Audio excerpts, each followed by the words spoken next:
Justin, we had a bit of a giggle when our mutual friend Tom Tugendhat fell out of the race. Your phone was buzzing while you were talking to Darren McCaffrey, and you said, but no one had ever been more popular. However, a big fail on the part of the other two candidates because none had offered you an ice lolly. Well, actually, I'm sending this to you in an ice box. I'd vote for you.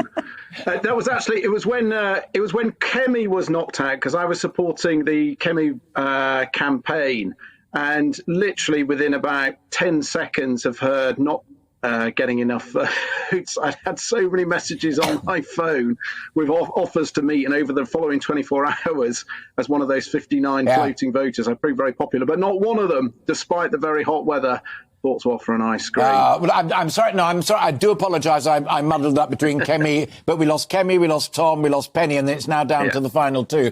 Have either of them yet managed to persuade you that you I mean, you've had your vote. You could tell us which of them you voted for the final two, but more importantly, whether you will wave a flag in your constituency in support of one or other of the candidates?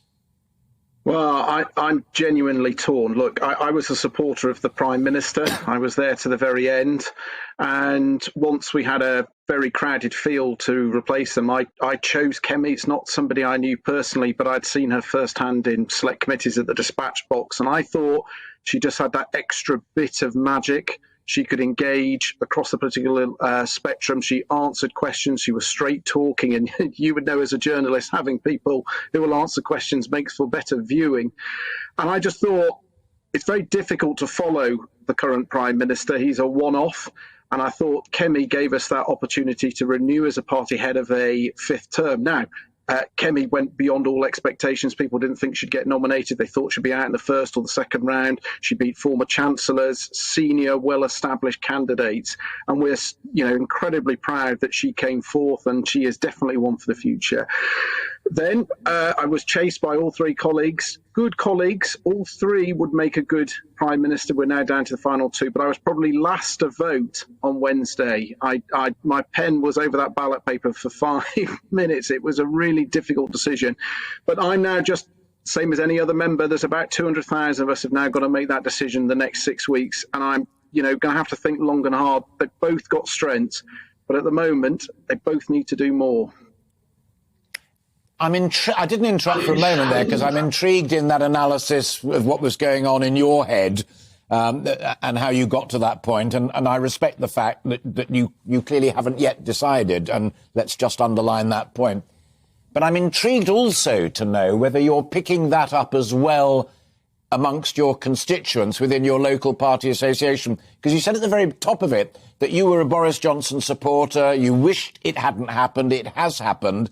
And you've got the Christopher Hope reports in the Telegraph about a write-in campaign, thousands of people saying it should be Boris should have a chance, and him leaving the thought out there that he might be back, hasta la vista, baby. Does the party in the country feel really angry about this?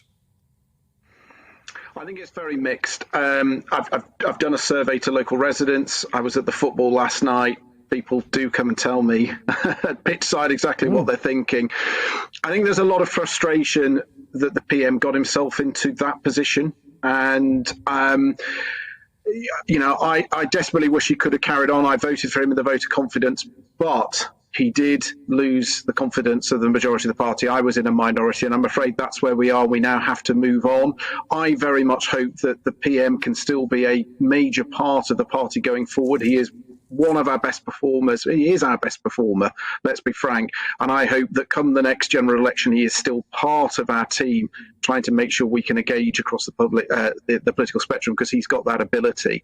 And that was what I was referring to around the two finalists. They're both good, they're both experienced, they both held top roles in government and have done well. There's no doubting that.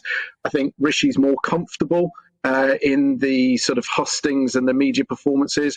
Liz is the longest standing cabinet member and has done well in every role that she's had. So both have something to offer, but they need to find an extra gear, because to win an unprecedented fifth term, we have got to be forward thinking, and they've got to find a way to unite the party, because one of the biggest challenges is now whoever wins, every MP will be hoping for that telephone call to be given a ministerial position.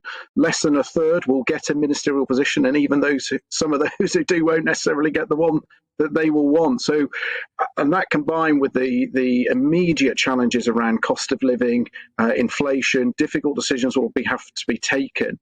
And that in part was why I was so keen to support the Prime Minister, who wasn't flawless, but we had a vote of confidence that should have given him 12 months. So how do you hold a party together that can quickly change its mind if things start to go in the wrong direction? Final point, I'm going to bring Joanne in to reflect on some of the genuine intriguing things that you've just been saying there. But I was thinking overnight, knowing that we were going to have this conversation again, because we've already spoken once before and we occasionally exchange messages and stuff. Don't take a word of this wrong, and let me finish it before commenting. You're essentially a working class lad made good. Your dad died when you were pretty young. You ended up in, by your own account, a pretty rubbishy comprehensive school, but nevertheless went on to a good university. It was the other Oxford, but it was a good university. So in a sense, it's a triumph. Do you, hand on heart, still think that today's Conservative Party speaks for you?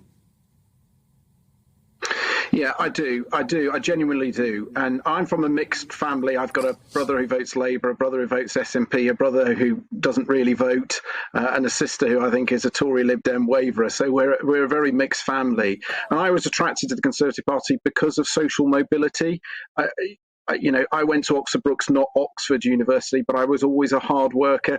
I didn't study politics, but I made it to number 2 in the DWP, and I was deputy chairman of the party. And I do think, no one party has a monopoly on getting all things right, and we all have good times and bad times, and it goes around in cycles. But the Conservatives, at the very core, are around opportunity for all. If you work hard, you play by the rules, and the state, can provide good healthcare and a good education, then everybody and anyone can fulfil their potential, and we can all play a part in a constructive, positive society. So that's what attracted me to the Conservative Party, but I've never believed politics is black and white. And that's what I want to now see from both Rishi and Liz, is that extra level of engagement and enthusiasm to give tangible reasons for non-natural Conservative voters to vote for us. We got them in 2019. Labour got them all in 97.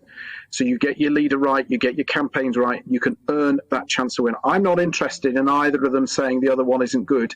They have to earn my vote, and they have to earn the votes of the other 200,000. It is wide open. Either of them could be Prime Minister, and I want one of them to shine, because if they do, they'll win and they can unite the party.